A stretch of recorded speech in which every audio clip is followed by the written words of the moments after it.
Hi, and welcome to Chamber Chat via Zoom. I'm Danielle McFadden, president of the Greater Lowell Chamber of Commerce. I'm so excited to have my good friend Bonnie Sisson from AgeSpan on Chamber Chat today. We were supposed to start at 1, and it is 1:21 as we hit record because we just couldn't stop talking.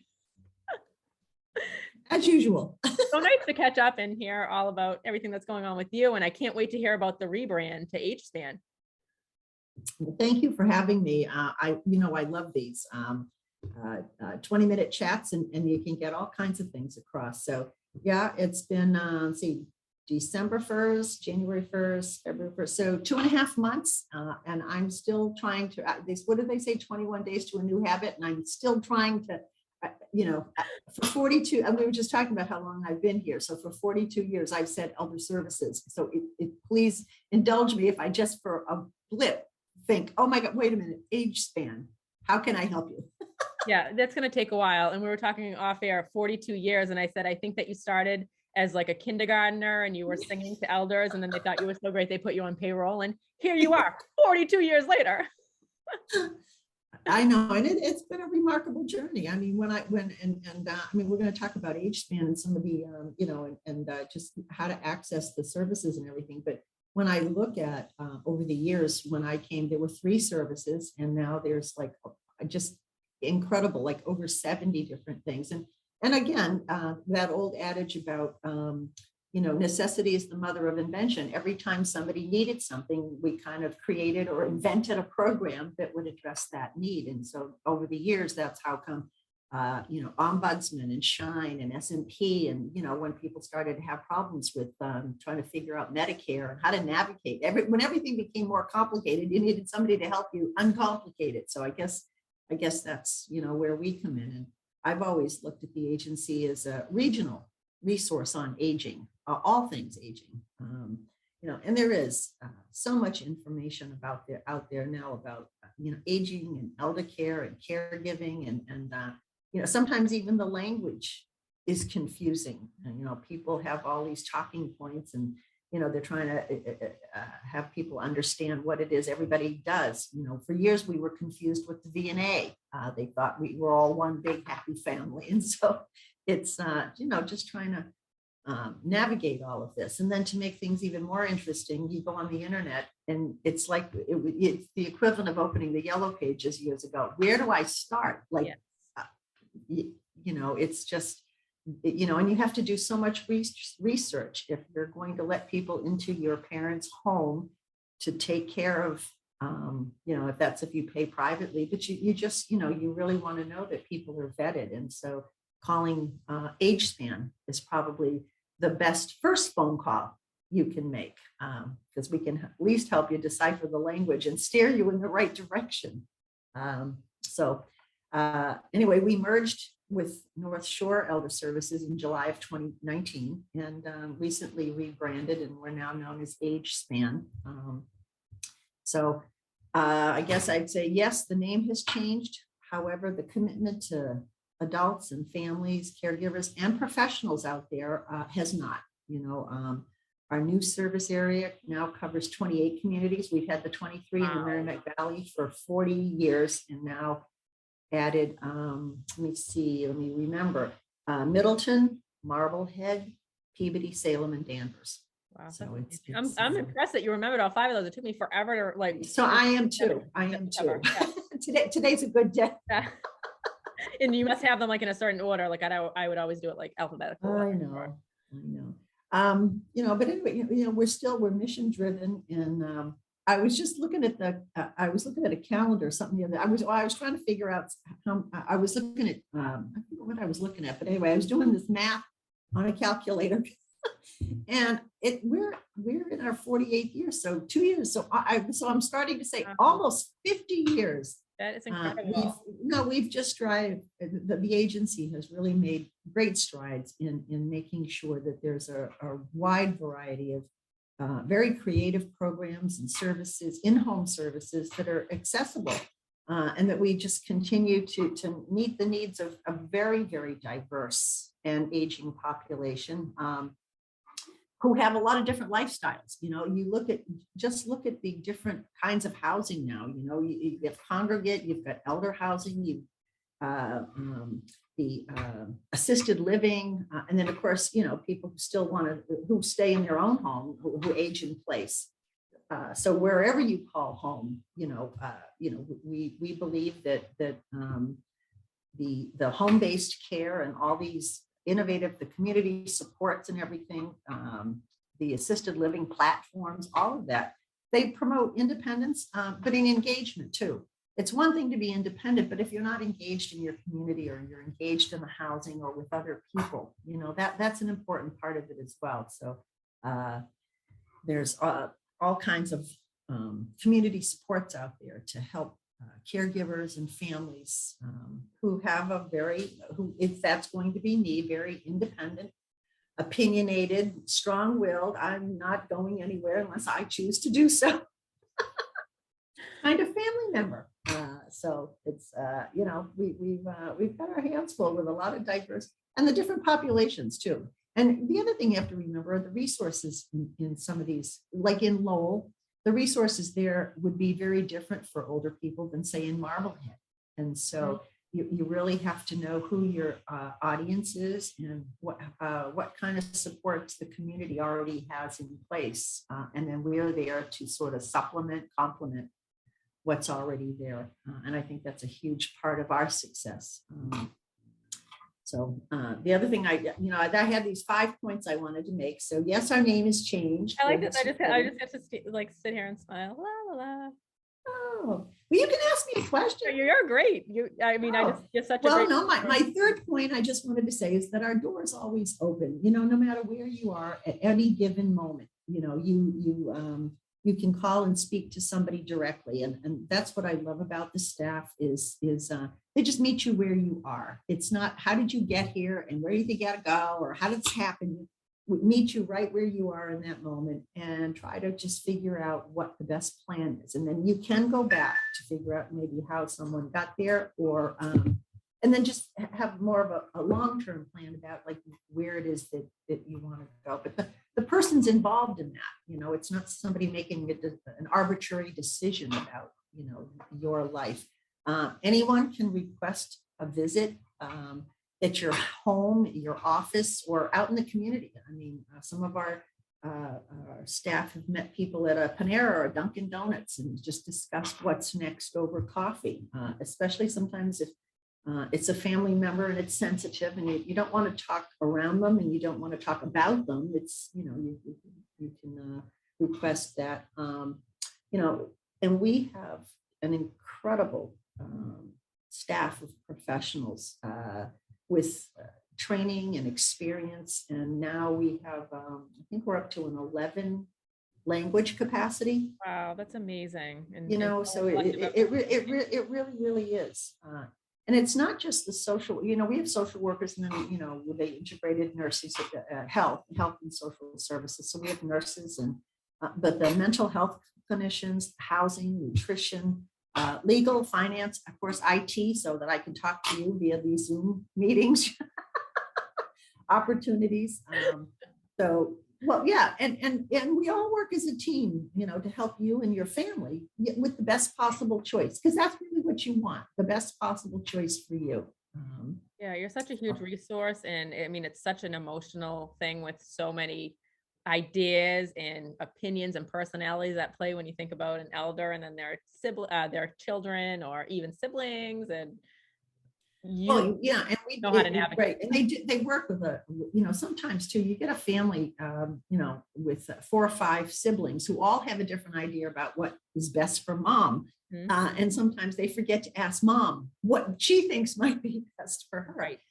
But the one I guess I feel the most sympathy for is the only child who just has to make all these decisions and there's nobody to bounce it off of, and you just, so we see all types of families and just, the staff do a fantastic job trying to work with everybody but ultimately trying to do what's best for the older person who has to make sometimes a huge decision, especially too if they really cannot care for themselves anymore And our supports have gone as far as they can, and it's time to place them in a nursing home. It is, you're right. It's very emotional. It's exhausting, and you're trying to think of every possible scenario, and then of course location. You don't want to send somebody to a facility where nobody can visit. So you look at, there's just so much, so many decisions and so much emotion that goes into something like that. Also, the importance of maybe having a conversation with your elderly mother, father, aunt, and uncle in advance before something progresses, to know what their wants and wishes are, and having a plan in place, so that you're not Yes. just like doing triage because mom fell and broke her hip and now what do you do? Like, to have Well, yeah, ongoing. I've said that for years too, so a lot of this is reaction and it's emotional. So before the emotions set in, or before something happens, or even like to the point of, planning a funeral, don't wait until something that drastic happens, because then you start to make decisions emotionally. Mm-hmm. And that's when you can spend more money maybe than you have to, because there was nothing, you didn't have that. And it's a difficult conversation to have, but you didn't have it prior to that. So you're always second, what would mom have wanted? What would dad have wanted? And then of course, should I do flowers? How much money do you spend on a funeral? And then, but having all these conversations, and my dad, it took me 2 years. Every time I thought there was a small opening to talk about, and finally, got him. He wanted the coffin that had the navy blue. He wanted to be. He was Air Force for 25 years. He wanted the dress blues. I never would have. I wouldn't have known all of this, if you don't have those conversations. So, and also to do these conversations, my fourth point really is that you don't have to do this alone ever. There's help available. You have us that's locally, and now we're in 28 different communities, but also statewide and nationally. There were a lot of older people who, when they retired, decided they would go to Arizona, Florida, or California because of better weather, and they didn't want to deal with harsh winters, snow blowing, and all that other stuff. But now they're in Florida, and you're here, and you're starting to see the decline, and it's out of state. And so, how do you become? What are some tips and helpful resources on how to be a long distance caregiver, and all that entails. So those are some decisions that you have to make as well, because if you own property at a different, if something happens, if you haven't had these conversations and there's no plan in place, like, how do you even begin to get somebody home again, if you will, or closer to you, so that you have a better, you have better resources and more at your fingertips. Yep. It's not like you can get in the car and just drive around the corner and check on somebody in Palm Beach, Florida. It's you may want to if it's like in the middle of a nor'easter, but well, there you go. That's a plane out, but on a day-to-day thing. And the other thing too is your mom and dad, they don't want to be a burden. So we've had cases where people have come home at Thanksgiving, so they have the weekly Sunday phone call. Everything's fine. There's no problem. I'm getting along well. Don't worry about me. And then the whole family comes up from California, flies in from Arizona for Thanksgiving. They get to mom's house. It's like, the refrigerator's half empty. The laundry's piled up. The mail's not opened. And it's like, well, what happened? Well, I didn't want to be a burden. I didn't want to worry you. And so, and you can cover a whole lot.